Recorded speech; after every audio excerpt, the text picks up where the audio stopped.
चलिए नमस्कार छात्रों, इससे आगे आपका सेट 7 है। ठीक, क्वेश्चन नंबर 1 का। ठीक है, इसे आप देखिए। आपका सिद्ध कीजिए √2 एक अपरमेय संख्या है।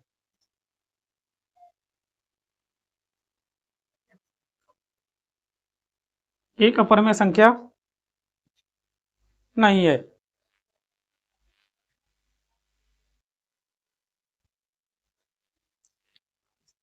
नमस्कार छात्रों, मैं केशव सिंह। आज मैं आपको सेट 7 कराने जा रहा हूँ। ठीक है, ये क्लास 10th का है। आपसे कहा सिद्ध कीजिए कि √2 एक परमेय संख्या नहीं है। ठीक है, आपसे पूछा परमेय संख्या नहीं, इससे पहले आपसे पूछा कि अपरमेय संख्या है। कि बात एक ही है। ठीक है, इसे आप लिखिए सिद्ध करो √2 एक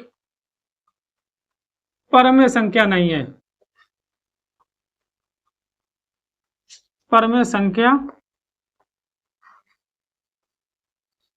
नहीं है। ठीक है, इससे पहले आप मानिए माना √2 एक परमेय संख्या है। परमेय संख्या है। ठीक है, इसे आपने परमेय संख्या अगर माना, ठीक, तब आप देखिए इसे लिखिए आप √2 बराबर a/b। फिर से लिखिए a/b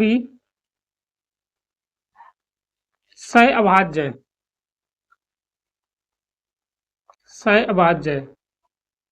b not equal to 0। b का मान 0 नहीं हो सकता है। ठीक है, अब आप देखिए ये दोनों बच्चों का वर्ग करने पर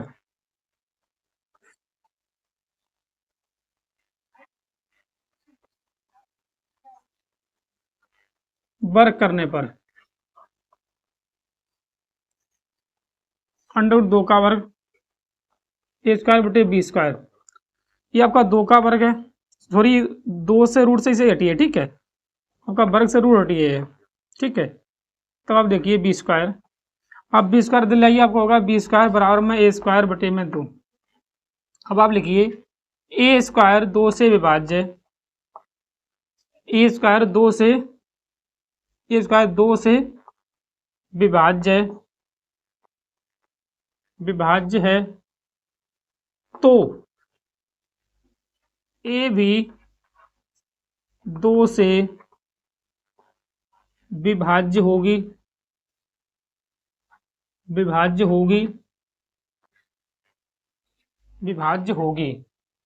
अब आप देखिए, ठीक है, देखिए 2b² बराबर a²। ठीक है, अपन माना है। अब आप क्या करिए, हम बनिए माना a² बराबर में 2c, सॉरी a बराबर में 2c। ठीक है, तो आप इसे रखिए, तब 2b² बराबर में 2c का वर्ग। इसे आप करिए 2b², यह होगा 4c²। इससे से आप कैंसिल करिए, तब b² बराबर में आपका होगा 2c का वर्ग, या c² बराबर आपका लिखिए b²/2। अब यहाँ आप लिखिए b² भी 2 से विभाज्य है, तो b भी 2 से विभाज्य होगी। ठीक है, अगर b भी, अब ध्यान रखिए आपने माना ये सहअभाज्य संख्याएं हैं, लेकिन यहाँ से क्या आया, a भी आपके 2 से विभाज्य और b भी 2 से विभाज्य। ठीक है, मतलब ये गणना हमारी अमान्य हो जाता है। ठीक है, ऐसा आप लिखिए इसलिए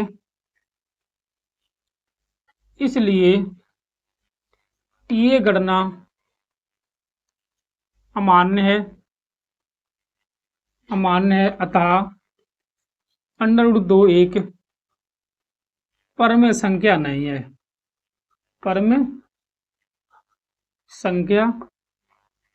ये आपसे पूछा कि परमेय संख्या नहीं है। ठीक है, उसी में आपको जवाब देने हैं। ठीक है, इसे आप नोट करिए। इससे आगे देखिए क्वेश्चन नंबर खा।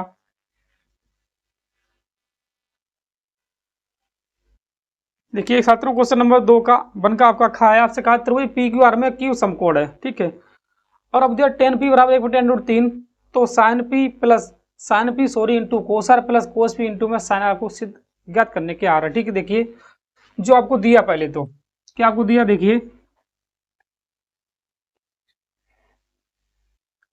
क्यू समकोण, तो इसे लिखिए पी क्यू आर, क्यू समकोण हो गया। ठीक है, अब आपको कहा 10p है, मतलब 10p बराबर 1/√3 है, तो ये आपका लंब है, ये आपका आधार है। पहले यहां से आप कर्ण निकालिए, देखिए लिखिए त्रिभुज पी क्यू आर में पी आर बराबर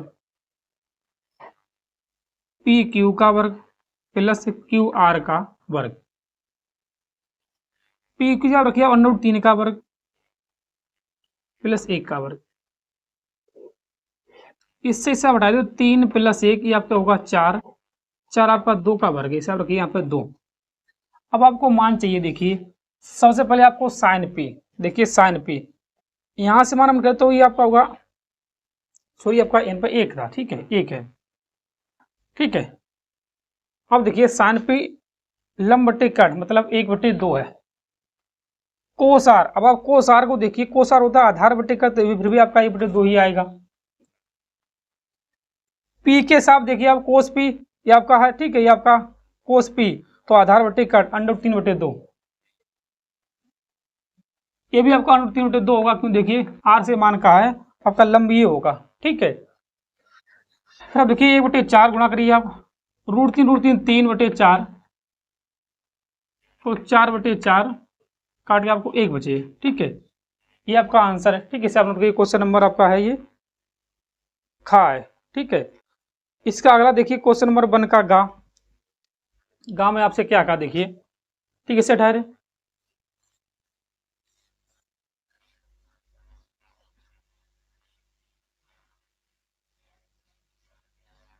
क्वेश्चन नंबर 1 का गा है, आपसे कहा है द्विघात समीकरण 4x² प्लस के 3x प्लस 5 बराबर में 0 के मूल ज्ञात करने आपको, ठीक है। ध्यान दीजिए, आपको मूल कैसे ज्ञात करना, देखिए 5 चौकू 20 गुणा या 20 जोन या 3, ये आपको ऐसे तो लगेगा नहीं, तो क्या करनी है, सीधी धराचार सूत्र से आप इसे लगाइए, ठीक है। आप तुलना करोगे, ए बराबर इसमें 4 है, बी बराबर के पास 3 है, तो सी बराबर के पास 5 है। आपका सूत्र होता है देखिए -b plus minus √b² minus के 4ac बटे में 2a, माइनस देखिए बी के जगह पे माइनस के 3 रखिए, क्योंकि आपका माइनस है नहीं तो माइनस ही रहेगा। देखिए 3 का वर्ग -4, ठीक है, ए के जगह पे 4, फिर आप रखिए यहाँ पर देखिए 5, ठीक है, बटे में 2 × 4। अब देखिए -3 प्लस माइनस 3 का वर्ग 9, फिर देखिए 5 चौक 20 और 20 चौक 80, 8 -3 प्लस माइनस, ये आपका माइनस में आएगा, ठीक है, काल्पनिक मूल आपके होंगे इसके, ठीक है, 71 लिखिए काल्पनिक मूल, ठीक है, इसके कोई मूल नहीं, काल्पनिक मूल, इसे नोट करिए,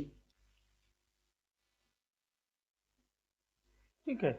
इसे आप लिख दिए कि मूल इसके ज्ञात नहीं किए जा सकते, ठीक, लिखिए मूल ज्ञात नहीं किए जा सकते, क्योंकि ये आपका अंदर जो माइनस में बचा है, इसलिए आपके ये बनेगा नहीं, ठीक है, इसे आप नोट करिए। देखिए छात्रों, इससे आगे ये आपका 1 का घा है, आपका बिंदुओं ए और बी के जोड़ने वाली रेखाखंड की लंबाई ज्ञात कीजिए, ठीक है। घा देखिए आप, घा ए की मान आपको दी कितने, देखिए 2 -2, बी की आपको मान दी कितने हैं, देखिए 3,7, आपसे जोड़ने वाली रेखाखंड की लंबाई पूछी, देखिए लंबाई मतलब x1 y1 x2 और y2, लंबाई का मतलब आपके बीच की दूरी होती है, ठीक है, लंबाई। अब लिखिए लंबाई, तो लंबाई यही आप सूत्र लगाइए, x2 - x1 का होल वर्ग प्लस y2 - y1 का होल वर्ग, ठीक है। अब आप देखिए x2 यहाँ पर रखिए आप 3 माइनस के x1 के जगह कितने रखिए, देखिए x1 के यहाँ पे 2 रखिए, प्लस y2 यहाँ पे 7 प्लस के 2 होगी, क्योंकि देखिए यहाँ पे माइनस है, ठीक है। तब आप देखिए 1 का वर्ग फिर 9 का वर्ग, 1 का वर्ग 1 है और 9 का 81, मतलब आपका होगा √82 मात्रक, आपका यही आंसर है। ठीक है, ये आपकी बीच की दूरी होगी या लंबाई।